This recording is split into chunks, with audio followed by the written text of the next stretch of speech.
Hello student, आराधना degree college की गृह विज्ञान की कक्षा में आपका स्वागत है। आज हम कर रहे हैं द्वितीय वर्ष के टॉपिक है ऊन। ऊन के बारे में हम पढ़ेंगे आज। ऊन जो रेशा है वह कौन सा रेशा है? जांतव रेशा। जांतव रेशा का क्या तात्पर्य हुआ? जांतव रेशा क्यों कहा गया उसे? क्योंकि ऊन जो है वह जानवरों से प्राप्त होती है, इसलिए जो रेशे जानवरों से प्राप्त किए जाते हैं उन्हें जांतव रेशा कहा जाता है। ये मैंने आपको रेशों के वर्गीकरण में बता चुकी हूँ। ठीक है, जो ऊन है वह जैसे कि भेड़ों से, कई प्रकार की बकरियों से, ऊंट से, खरगोश से, इन सब से ऊन प्राप्त की जाती है, यानी कि अलग अलग प्रजातियों से ऊन प्राप्त की जाती है। ऊन का जो जन्म स्थान है वह है मेसोपोटामिया।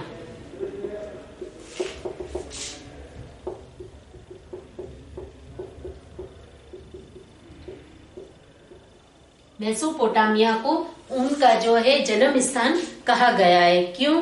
क्योंकि जो मेसोपोटामिया में है वह भेड़े जो है वह प्राचीन काल से पाई जाती है, यानी कि सबसे प्राचीन काल में सबसे अत्यधिक भेड़े कहाँ पाई जाती थी? मेसोपोटामिया में, जिस कारण इसका जन्म स्थान यानी कि ऊन सर्वप्रथम कहाँ से प्राप्त हुई है? हमें मेसोपोटामिया से प्राप्त हुई है।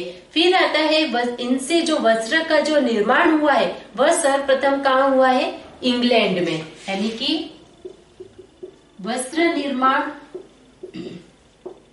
सर्वप्रथम कहाँ हुआ है? इंग्लैंड में हुआ।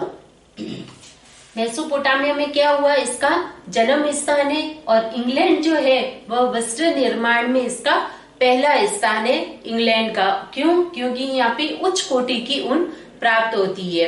उसके बाद आता है 13वीं शताब्दी में ऊन का जो उत्पादन है, का जो कार्य है वह स्पेन में किया गया था। कब? 13वीं शताब्दी में। यहाँ पर जो मेरिनो नामक जो ऊन है वह सबसे अत्यधिक प्रसिद्ध थी। कहाँ पे? स्पेन में मेरिनो नामक ऊन सबसे अत्यधिक प्रसिद्ध थी, इसलिए इसका जो उत्पादन का कार्य है वह सबसे पहले 13वीं शताब्दी में कहाँ से हुआ है? स्पेन में हुआ है।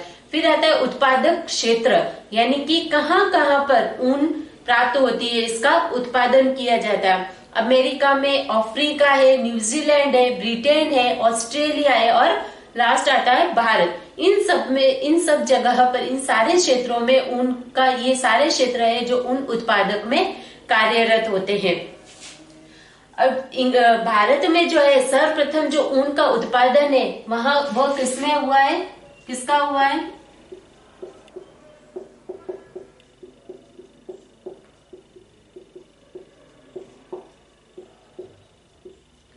सर्वप्रथम कहाँ पे ऊन उत्पादन सबसे अत्यधिक हुआ है? कश्मीर में, जो कि पश्मीना शॉल के नाम से प्रसिद्ध है। ठीक है ना? कश्मीर की पश्मीना जो शॉल है वह सबसे अत्यधिक प्रसिद्ध और प्रचलित शॉल है। ये जो कश्मीर है वह हमारे भारत का सबसे प्रमुख उत्पादन क्षेत्र है ऊन में। जो इसका क्या, ये कश्मीर प्रथम स्थान पर है हमारे भारत का। तो कश्मीर में सबसे ज्यादा ऊन क्या होती है? ऊन बनती है। ऊन से निर्मित वस्त्रों का प्रचलन है, जिसमें सबसे ज्यादा कौन सी चीज चलती है? पश्मीना शॉल। और इसका प्रचलन सबसे अत्यधिक होना या अत्यधिक मात्रा में इसके बनने के पीछे जो श्रेय है वह किसको जाता है? मुगल बादशाहों को जाता है। उनके कारण ही इस शॉल का सबसे ज्यादा प्रचलन हुआ है। फिर आते हैं इनके प्राप्ति के साधन। ऊन की प्राप्ति के साधन कौन कौन से? जैसा कि मैंने अभी आपको बताया कि ऊन प्राप्ति के साधन यानी कि ऊन जो है हमें जानवरों से प्राप्त होती है, जैसे कि बकरी है, ऊंट है, खरगोश है, भेड़े है, उन सब से ऊन हमें प्राप्त होती है। तो जिसमें सबसे अत्यधिक यानी कि प्रमुख उच्च कोटि की जो ऊने है वह हमें किस किस जानवरों से प्राप्त होती है? वह है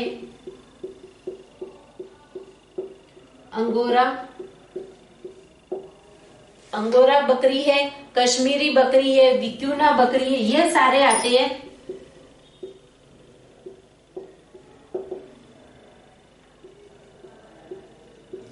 कश्मीरा बकरी, ये सब आती है बकरियों की श्रेणी में। फिर आता है लामा, ऊंट, अल्पाका, ये सब आते हैं। ऊंट, भेड़े हुई, ये सब आती है। फिर उसमें आता है, लास्ट आता है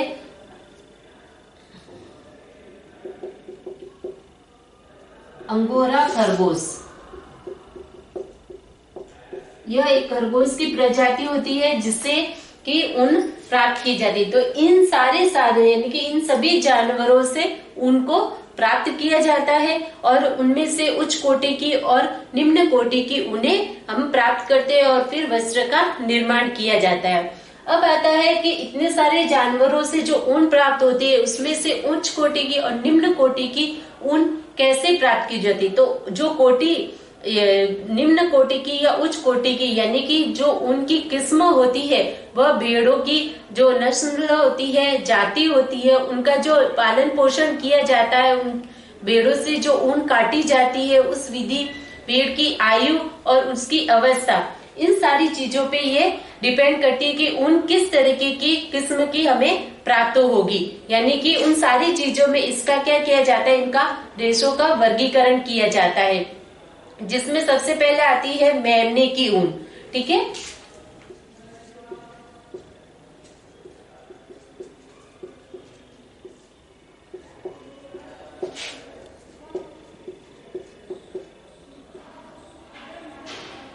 मेमने की जो ऊन होती है वह होती है 14 माह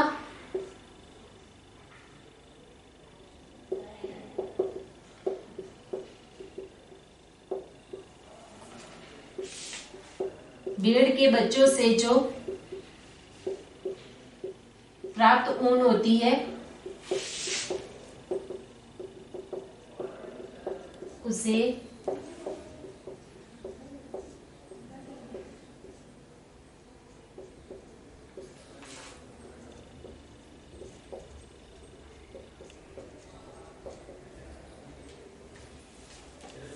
मेमने की ऊन 14 माह की जो भेड़ के जो बच्चे होते हैं उनसे जो ऊन प्राप्त होती है उन्हें मेमने की ऊन कहा जाता है। यानी कि छोटा बच्चा जो होता है भेड़ों का, उनको क्या कहा जाता है, मेमना कहा जाता है। उनसे यानी कि उनकी उम्र कितनी होनी चाहिए, 14 माह होनी चाहिए, यानी कि सबसे छोटे होने चाहिए।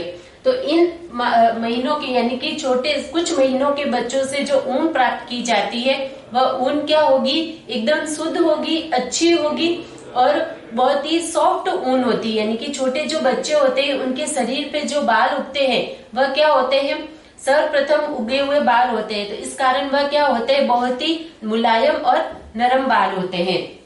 इसलिए इससे जो प्राप्त ऊन होती है वह क्या होगी, बहुत ही सॉफ्ट, मुलायम और अच्छी ऊन कही जाती है। फिर आती है हॉगेट ऊन। हॉगेट ऊन कौन सी कहलाती है, जो कि परिपक्व ऊन होती है। यानी कि पूरी तरह जब बच्चा बड़ा हो जाता है, परिपक्व हो जाता है, यह कहलाती है परिपक्व ऊन कहलाती है। यानी कि बच्चे के बड़े होने के बाद यानी पूरी तरह वह परिपक्व हो जाता है, उसके बाद जो ऊन प्राप्त की जाती है वह कहलाती है हॉगेट ऊन, जिसमें कि इनकी जो मजबूती, लचक है, प्रतिस्कंदता है वह इसमें पूरी तरह से उपस्थित होती है। फिर आती है कुंवारी या वर्जित ऊन।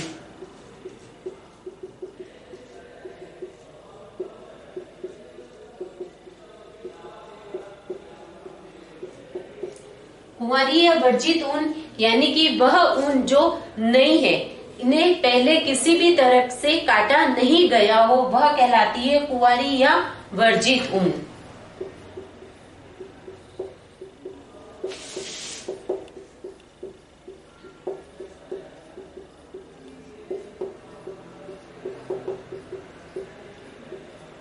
जिन्हें पहले काटा नहीं गया हो, यानी कि बिना काटे जो पहली नई ऊन होती है उन्हें कहते हैं कुंवारी ऊन।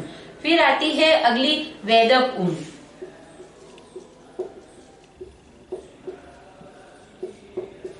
वेदक ऊन कौन सी ऊन होती है, 14 माह में जो भेड़ होती है वो परिपक्व हो जाते हैं, उसके बाद जो उनसे ऊन एक बार काट दी जाती है और दूसरी बार जो ऊन उगती है उन ऊन को को जो हम प्राप्त करते हैं वह कहलाती है वेदक ऊन। यानी कि फर्स्ट टाइम काटने के बाद जो दूसरी ऊन उगती है उन ऊन को जो प्राप्त किया जाता है वह वेदक ऊन कही जाती है। दूसरी बार काटी गई ऊन वेदक ऊन कहलाती है। फिर नेक्स्ट आता है वेदक ऊन के बाद आता है खींची हुई ऊन। खींची हुई ऊन में क्या किया जाता है, इसमें जो मृत जानवर होते हैं उन मृत जानवरों पे क्या किया जाता है, चूना या रासायनिक पदार्थ डाला जाता है और फिर उसके बाद से उनमें से ऊन को क्या किया जाता है, उनके बालों को खींचा जाता है और खींचकर वह वाली ऊन प्राप्त की जाती है। लेकिन खींची हुई ऊन क्या होती है, निम्न कोटि की होती है। उसका रीजन ये होता है कि इन ऊन पर क्या किया जाता है, इन ऊन को प्राप्त करने के लिए क्या किया जाता है, मृत भेड़ों पर क्या किया जाता है, चूना या रासायनिक पदार्थ मिलाया जाता है, जिसके कारण क्या होते हैं, जो इनकी ऊन होती है, बाल होते हैं, वह क्या हो जाते हैं, कमजोर हो जाते हैं, ढीले पड़ जाते हैं और फिर उनको खींचकर तोड़ा जाता है। तो खींचकर बाल निकालने के कारण क्या होते हैं, उनमें क्या होता है, खिंचाव ज्यादा हो जाता है। कई बार होते हैं रेसे जो होते हैं वह क्या होते हैं, टूट भी जाती है बाल। तो इस कारण ये जो ऊन होती है वह हमें निम्न कोटि की ऊन प्राप्त होती है। खींची हुई ऊन के बाद आती है हमारी कोटी ऊन।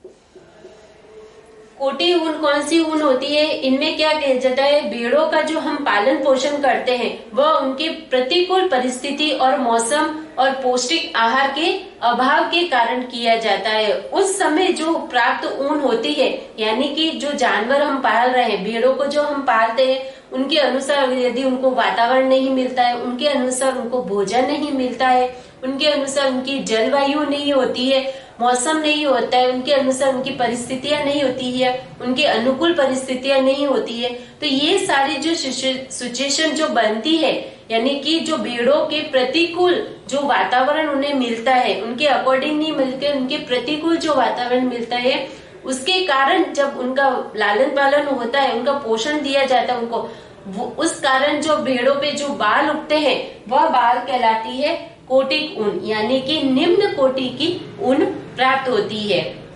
फिर आता है टैगलॉक ऊन। नेक्स्ट आती है टैगलॉक ऊन। टैगलॉक ऊन कौन सी ऊन होती है, जो टूटी फूटी या बदरंगी जो ऊन होती है, यानी कि बिना रंगी बद्दी जो दिखने वाली ऊन होती है वह कहलाती है टैगलॉक ऊन कहलाती है।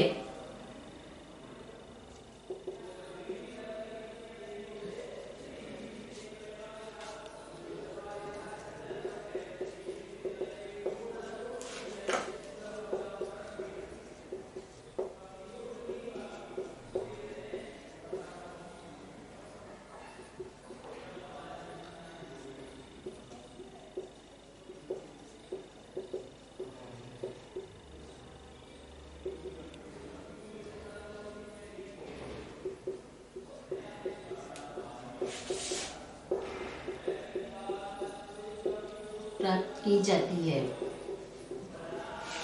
ठीक है, खींची हुई ऊन क्या हुई, चूना व रासायनिक पदार्थ डालकर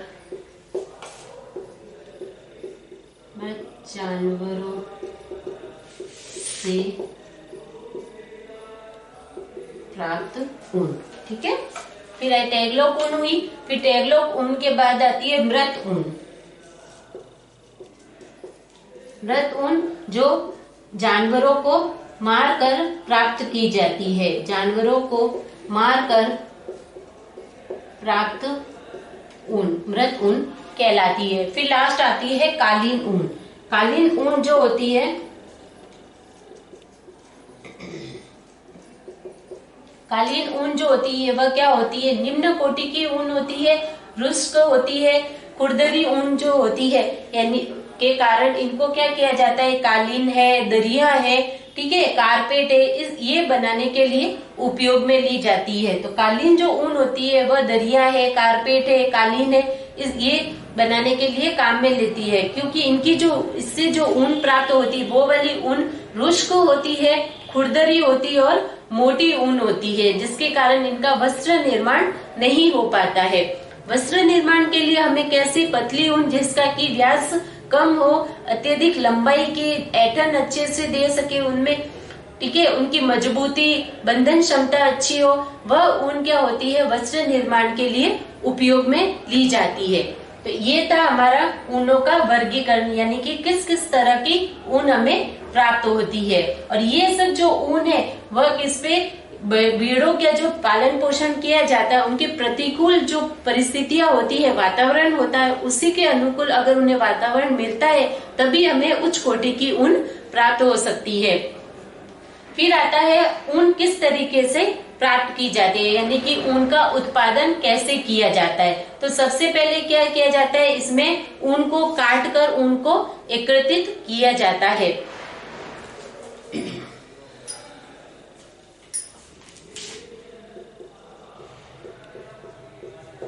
वर्गीकरण में सबसे पहले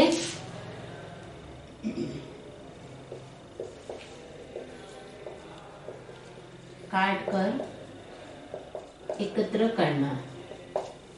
अब ऊन को क्या किया जाता है, काटा जाता है। मैंने जैसा भी बताया कि प्रत्येक जानवर से, जैसे भेड़ है, बकरी है, ऊंट है, खरगोश है, उनसे क्या किया जाता है, ऊन को अलग अलग तरीके से काटा जाता है।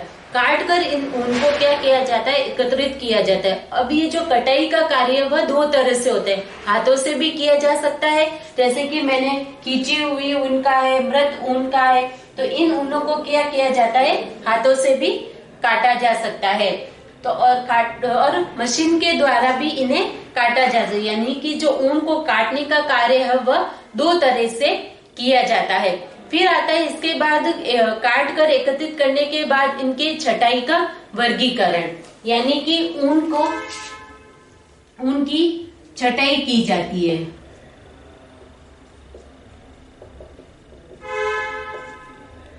छटाई करना यानी कि ऊन को विभक्करण। ऊन हर प्रत्येक स्थान से अलग अलग, एक ही जानवर के जितने भी स्थान होते हैं जहां जहां से ऊन प्राप्त की जा रही है, प्रत्येक स्थान पर अलग अलग कोटि की ऊन प्राप्त होती है। प्रत्येक अलग अलग विधि से ऊन प्राप्त की जाती है, अलग अलग जानवरों से ऊन प्राप्त की जाती है। तो इस वजह से ऊन निम्न और उच्च दोनों कोटि की ऊन हमें प्राप्त की जाती है। तो उनकी लंबाई के व्यास के आधार पर, उनके जो भी किस्म है उनके, जैसे कि उनकी परिस्थितियों के आधार पर, उनको बारीकी के आधार पर, इस तरीके से उनका क्या किया जाता है, उनकी छटाई करके उनको अलग अलग किया जाता है। फिर उसके बाद आते हैं उनकी सफाई और धुलाई का कार्य किया जाता है।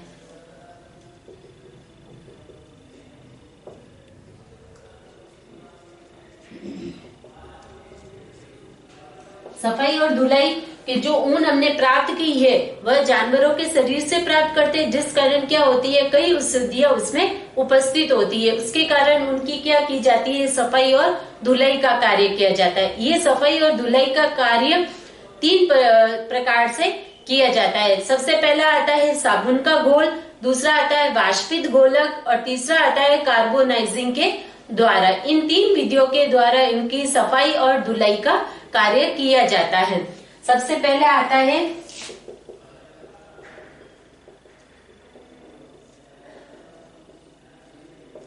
साबुन विधि,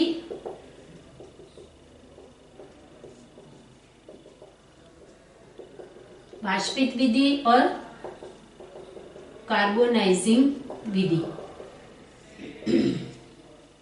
इन तीन विधियों के द्वारा धुलाई का कार्य किया जाता है, जिसमें कि साबुन की विधि में 4 हौज लिए जाते हैं। उन हौजों में साफ पानी, साबुन का पानी, चिकनाई के लिए पानी और फिर वापस साफ पानी रखा जाता है। इस तरीके से विधिवत वस्त्रों को एक चारों हौजों में से गुजारा जाता है, ऊन के रेशों को, और उसके बाद चौथे हौज में से साफ पानी से नितार कर उन रेशों को क्या किया जाता है, सुखाया जाता है। फिर आता है वाष्पित विधि। वाष्पित घोलक विधि में क्या किया जाता है, इनमें बेंजीन है, पेट्रोलियम है, कार्बन टेट्राक्लोराइड है, इन सारे जो घोलक पदार्थ है, बेंजीन, पेट्रोलियम और कार्बन टेट्राक्लोराइड, इन तीन गोलकों का उपयोग करके इनमें से जो भी अशुद्धियां होती है उनको क्या किया जाता है, वाष्पित किया जाता है, और उसके बाद जो रेशा प्राप्त होता है उनको आगे निर्माण के लिए उपयुक्त किया जाता है।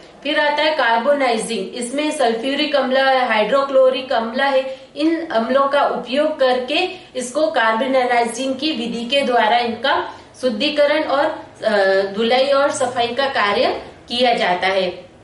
इन तीनों विधियों से यानी कि सफाई और धुलाई से क्या हो जाते हैं, रेसे गीले हो जाते हैं। फिर उनको क्या किया जाता है, उनकी को सुखाया जाता है, यानी कि 12 से 16% की आर्द्रता पर भाप द्वारा उनको सुखाने का कार्य किया जाता है।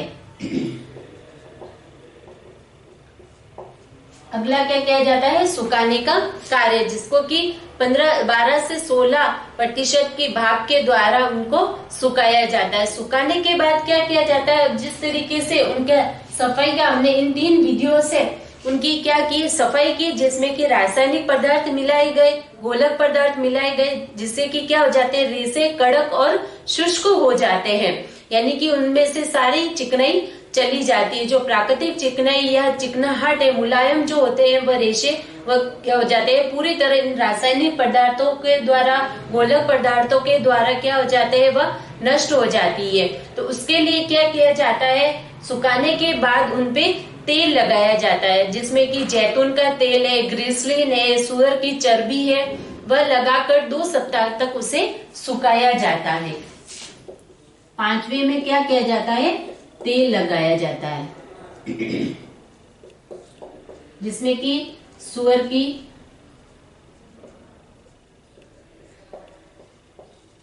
चर्बी, जैतून का तेल, ग्लिसरीन ये लगाए जाते हैं। ठीक है, तेल लगाने के बाद उनको क्या किया जाता है, 2 सप्ताह तक सुखाया जाता है। तेल लगाने के बाद क्या किया जाता है, इन सारे रेशों को आपस में मिलाया जाता है। जितने भी रेशों को हमने इन विधियों से गुजारा है, उन रेशों को आपस में वापस मिश्रित करते हैं, जिससे कि सारे जो रेशे एक दूसरे में मिक्स हो जाए, सभी गुण एक दूसरे में उपस्थित रहे। मिश्रित करने के बाद उसकी धुनाई का कार्य किया जाता है।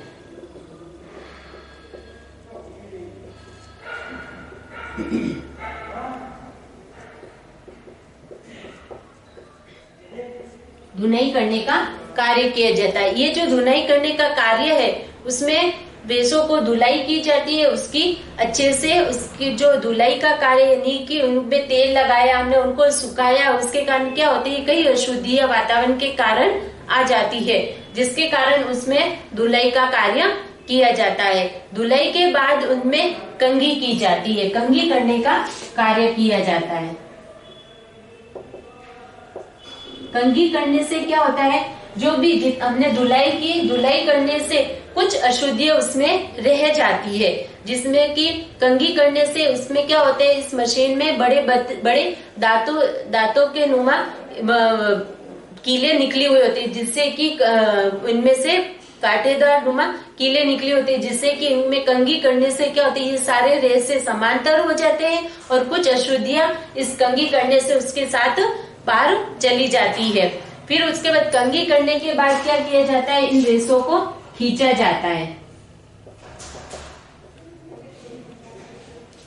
खींचना यानी कि इन रेशों को खिंचाई की जाती है। खिंचाई करने से क्या होते हैं, ये सारे रेशे क्या हो जाते हैं, लंबाई में एक समान हो जाते हैं, यानी कि खींचने से जितने भी रेशे होते हैं उनमें खिंचाव आ जाता है और वह क्या हो जाते हैं, कुछ हद तक लंबे हो जाते हैं। खिंचाई के बाद क्या किया जाता है, इसमें क्या दिया जाता है, इनमें कटाई का कार्य किया जाता है। खिंचाई के बाद कटाई का कार्य किया जाता है। कटाई से जो भी हमने खींचे जो रेशे हैं, उन रेशों की एक साथ कटाई, यानी कि उनकी जो किनारियां होती है उन्हें एक समान बनाया जाता है। और कटाई करने के बाद उन रेशों से क्या की जाती है, बुनाई की जाती है, और बुनाई के बाद उस पे परिसज्जा की जाती है।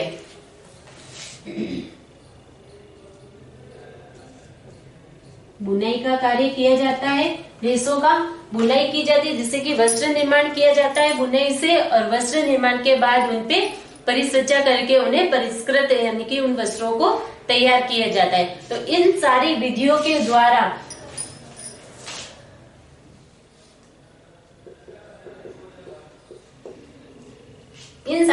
के द्वारा जो ऊन का जो वस्त्र है वह तैयार होता है। अब इसके बाद आती है इनकी विशेषताएं, यानी कि विशेषताएं दो तरह की होती है, भौतिक और रासायनिक विशेषताएं, जिसमें कि भौतिक विशेषताओं के अंतर्गत आता है इनका संगठन है, सूक्ष्मदर्शी रचना है, व्यास है, लंबाई है, रंग है, फफूंद का प्रभाव है, कई तरह के जो ऊष्मा चालकता है, लटकनशीलता है, प्रत्यास्थता है, ये सारी चीजें हैं वह आती है आपके इनके भौतिक विशेषताओं के अंतर्गत, जिसमें सबसे पहले आती है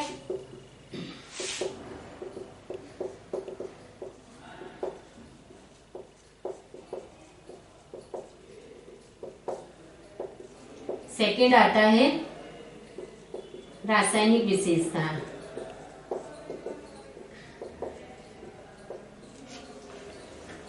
भौतिक जो विशेषताएं थी उसके अंदर जैसे मैंने बताया कि संगठन आता है। संगठन में यानी कि जो उनका जो रेशा है वह किन किन चीजों से मिलकर बना होता है, तो इसके अंदर कैरोटीन नामक जो प्रोटीन होता है उसका बना होता है ये उनका रेशा, जिसमें कि कार्बन है, ऑक्सीजन है, नाइट्रोजन है, हाइड्रोजन है, सल्फर है, ये सारे जो तत्व है वह उपस्थित रहते हैं। इन सारे तत्वों से मिलकर हमारा उनका रेशा तैयार होता है। इसमें कौन सा प्रोटीन उपस्थित होता है? कैरोटीन नामक प्रोटीन उपस्थित होता है। फिर आती है इसकी सूक्ष्मदर्शी रचना, जिसमें कि यह 3 प्रकार की होती है, बाह्य परत, मध्य परत और अंतः परत। बाह्य परत है इसको क्यूटिकल कहा जाता है, मध्य परत को कार्टिकल एक्स कहा जाता है, और जो अंतः परत होती है यानी कि सबसे आंतरिक परत होती है उसे मेड्यूला परत कहा जाता है। बाह्य जो परत होती है वह सुरक्षा का काम करती है, यानी कि सुरक्षात्मक कवच कहलाती है। मध्य की जो परत होती है वह बहुकोशिकीय होती है, यह रणवर्णक का कार्य करती है, यानी कि रेशों को रंग प्रदान करने का जो कार्य है वह कौन करती है? कार्टेक्स यानी कि मध्य परत करती है। फिर लास्ट आती है अंतः परत, जिसे कि मेडुला कहा जाता है। यह गोलाकार आकृति की होती है जो कि इस रेशों में पाई जाती है। अब उसके बाद आते हैं, ये थी इनकी सूक्ष्मदर्शी रचना। उसके बाद आता है इसका व्यास। उनका जो व्यास होता है वह होता है मोटा, यानी कि मोटी व्यास के ये ऊन होती है, जिस कारण इनकी जो बंधन क्षमता होती है वह क्या होती है? कमजोर होती है। यानी कि मोटा व्यास होने से ये खुरदरे होते हैं। इनकी जो लंबाई होती है वह भी क्या होती है? छोटी होती है, यानी कि 1 से 4 इंच ये लंबे होते हैं। यानी कि लंबाई छोटी होने से और व्यास बड़ा होने से क्या होते हैं? ये जो उनके जो रेशे होते हैं वह क्या होते हैं? रुष्क और खुरदरे होते हैं, जिससे कि इनपे जो अशुद्धियां होती है, मिट्टी है, धूल के कण है, अशुद्धियां है बाह्य, वह क्या होती है? जल्दी से चिपक जाती है बाहरी सरफेस पे। फिर आती है इनकी जो चमक है, वो जैसे कि मैंने बताया कि इनकी जो रचना है सूक्ष्मदर्शी अंदर, इसमें मध्य जो परत होती है वह रणवर्णक का कार्य करती है, यानी कि इनमें प्राकृतिक चमक उपस्थित होती है। ठीक है। फिर आते हैं इनका रंग इसमें मेलानिन नामक रंग वर्णक पाया जाता है, जिसके कारण ये जल्दी से रंग को कवर कर लेती है। फिर फफूंदी का प्रभाव इन पर पड़ता है, यानी कि फफूंदी के रंग को पहनने के बाद यदि इन वस्त्रों को अलमारी में रख दे तो इन वस्त्रों पर क्या हो जाते हैं? फफूंद लग जाते हैं और वह खराब होने की संभावना बनी रहती है। फिर आती है इनकी ऊष्मा चालकता, यानी कि ऊष्मा चालकता के क्या होते हैं? कुचालक होते हैं, यानी कि सर्दी के दिनों में ये हमें गरम चीज प्रदान करते हैं, यानी कि गर्माहट देते हैं हमारे शरीर को, तो उसका कारण होते हैं ये क्या होते हैं? ऊष्मा के कुचालक होते हैं। इसी कारण ये हमें गर्मी प्रदान करते हैं। फिर आते हैं इनकी लटकनशीलता, इनमें क्या होती है? सबसे अत्यधिक होती है, यानी कि इन वस्त्रों में क्या होती है? लटकन यानी कि लटकने की क्षमता अत्यधिक होती है। लटकनशीलता का गुण उपस्थित होने के कारण ये क्या होते हैं? उपस्थित होने के कारण ये जल्दी से लटकने, यानी कि 1-2 धोने के बाद उनके जो वस्त्र होते हैं, स्वेटर वगैरह जो होते हैं, वह क्या हो जाते हैं? लूज हो जाते हैं हमारे। फिर आती है प्रत्यास्थता। इनमें प्रत्यास्थता का गुण प्रतिस्कंदता का गुण क्या होता है, उपस्थित रहता है। यानी कि ये जो भी वस्त्र, उनके जो रेशे होते हैं उनमें इन गुण के कारण क्या होते हैं, इन वस्त्रों को हम किसी भी आकार का जो व्यक्ति है वह पहन सकते हैं। यानी कि इनको खींचने पर ये बढ़ते हैं और छोड़ने पर पुनः अपनी स्थिति में आकर रुक जाते हैं। यानी कि इनको पहनने वाला जो व्यक्ति का जो आकार है, किसी भी आकार के व्यक्ति इन उनके वस्त्रों को पहन सकता है। फिर आती बंधन क्षमता। तो जिस तरह मैंने बताया, इनकी मोटाई अधिक होने से, लंबाई कम होने से क्या होते हैं, इनकी जो बंधन क्षमता होती है वह कम होती है। यानी कि ये आपस में मजबूती से नहीं बंधे होते हैं। फिर आती है इनकी मजबूती। तो इनकी मजबूती क्या होती है, कम होती है।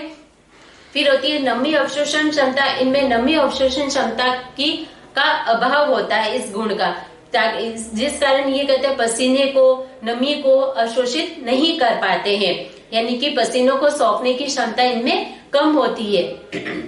तो ये सारे जो रीजन थे वह आते हैं इनकी भौतिक विशेषताओं के अंतर्गत बताए। फिर आते हैं हमारे रासायनिक विशेषता, जिसके अंतर्गत आते हैं अम्ल का प्रभाव, क्षार का प्रभाव, ठीक है, विलेयता का विरंजक का प्रभाव है, पसीने का प्रभाव है, रंग, प्रकाश, धूप का प्रभाव है। ये सारे जो प्रभाव आते हैं वह रासायनिक विशेषताओं के अंतर्गत आते हैं। तो सबसे पहले आता है अम्ल का प्रभाव। अम्ल जो है, यदि अम्ल सांद्र है यानी कि कंसंट्रेट अम्ल होता है, अत्यधिक मात्रा में क्या हो जाते हैं, उनके जो रेशे है वह खराब होने की संभावना बनी रहती है। यह कि ये अगर डाइल्यूट अम्ल है यानी कि तनु अम्ल लिया जाता है तो उनमें उनके जो रेशे है वह खराब नहीं होते हैं। फिर आता है सार। सारे जो प्रभाव है यानी कि कंसंट्रेट सारे, यानी कि सारे की मात्रा यदि अत्यधिक होगी, सांद्र सार्य होगा, तो उससे कपड़े, ऊन के जो रेशे है वह खराब होने की संभावना, यानी कि उन्हें हानिकारक प्रभाव पड़ता है। ये कि ये तनु अगर तनु सार लिया जाता है तो उनका प्रभाव नहीं पड़ता है।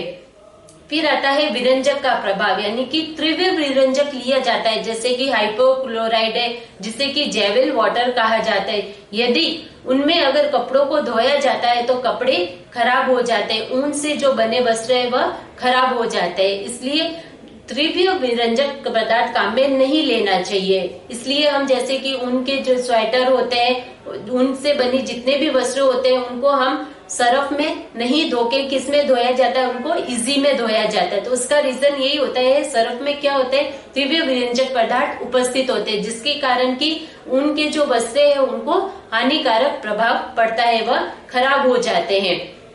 फिर आता है पसीने का प्रभाव, यानी कि सारे प्रकृति का जो है, अगर पसीना हुआ तो रेशे जो क्या हो जाते हैं, कमजोर हो जाते हैं। यानी कि सारे प्रकृति के पसीने से जो रेशे है वह निर्बल होके, कमजोर होके खराब हो जाते हैं। यदि ये कि अम्लीय प्रकृति का रेशा है, प्राकृतिक माध्यम है अगर पसीने का, तो रेशे खराब नहीं होते। फिर आता है धूप का प्रकाश का प्रभाव। तो प्रकाश के यानी कि धूप में अगर उन्हीं वस्त्रों को सुखाया जाता है, इनमें रंग वर्णक उपस्थित होता है, यानी कि उनके अंदर प्राकृतिक जो रंग है, यानी कि प्राकृतिक गुण उपस्थित होता है रंगों का। तो इस कारण इनमें रंगों को एब्जॉर्ब करने की, मेलानिन नामक रंग वर्णक उपस्थित होने से रंगों को एब्जॉर्ब करने की क्षमता अत्यधिक होती है। तो इन्हें धूप में सुखाने पर इन पर ज्यादा हानिकारक प्रभाव नहीं पड़ता है। तो ये सारे थे हमारे रासायनिक विशेषताओं के अंतर्गत आते। तो मैंने रासायनिक और भौतिक दोनों विशेषताओं के बारे में आपको बता दिया है। तो आज हमने इसी के साथ हमने ऊन का रेशा, यानी कि जानतर जो रेशा है उनका, वह कंप्लीट कर दिया है, जिसमें मैंने आपको स्थान, ऊन कहाँ पे सबसे फर्स्ट इसका जन्म स्थान कहाँ हुआ है, वस्त्र निर्माण कहाँ हुआ है, उत्पादन क्षेत्र कौन सा है, इसके प्राप्ति के साधन क्या है वो बताया, इनको किन भागों में बांटा गया, यानी कि ऊन जो हमें प्राप्त होती है वह कितने प्रकार की और कैसी कैसी ऊन प्राप्त होती है उसके बारे में बताया। फिर ऊन से जो हमने रेशे, किस तरीके से हम प्रकृति से रेशे प्राप्त करते हैं, उन्हें किन किन विधियों से गुजार कर फिर उनसे वस्त्रों का निर्माण किया जाता है वह बताया है। और फिर लास्ट में उसकी विशेषताओं के बारे में बताया है। तो ये सब था आज ऊन के रेशे के बारे में, कि ऊन किस तरीके से ऊन के रेशों को प्रकृति से प्राप्त करके हम उसका वस्त्र का निर्माण करके और हमारे लिए उपयोगी बनाया जाता है। नेक्स्ट जो है हम अगले टॉपिक को अगली कक्षा में करेंगे। आज के लिए इतना ही, धन्यवाद।